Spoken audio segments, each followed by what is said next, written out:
भोले बाबा गाना गाने जा रहे हैं। लाइक करिएगा, ढेर सारा प्यार दीजिएगा और मेरा चैनल देखते रहिएगा ब्रिजवाला 34। खैले बड़ा भांगिया के गोला अखिया खोला ए बोला। खैले बड़ा भांगिया के गोला अखिया खोला ए बोला। अखिया खोला ए बोला। अखिया खोला ए बोला। खैले बड़ा भांगिया के गोला अखिया खोला ए बोला। गुड़ मिठाई बोला मन ही न भावे, मन ही न भावे बोला मन ही न भावे। भांगिया के गोला कैसन होला अखिया खोला ए बोला। भांगिया के गोला कैसन होला अखिया खोला ए बोला। अखिया खोला ए बोला। अखिया खोला ए बोला। खैले बड़ा भांगिया के गोला अखिया खोला ए बोला। खोटा अटारी बोला मन ही न भावे, मन ही न भावे बोला मन ही न भावे।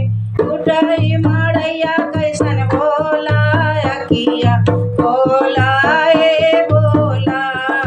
टूटई मड़ैया कैसन बोला अखिया खोला ए बोला। खैले बड़ा भांगिया के गोला अखिया खोला ए बोला। अखिया खोला ए बोला। अखिया खोला ए बोला। खैले बड़ा भांगिया के गोला अखिया खोला ए बोला।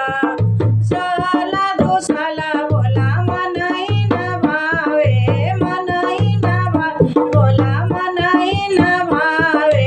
मेरे के छाला कैसन होला अखिया खोला ए बोला। मेरे के छाला कैसन होला अखिया खोला ए बोला।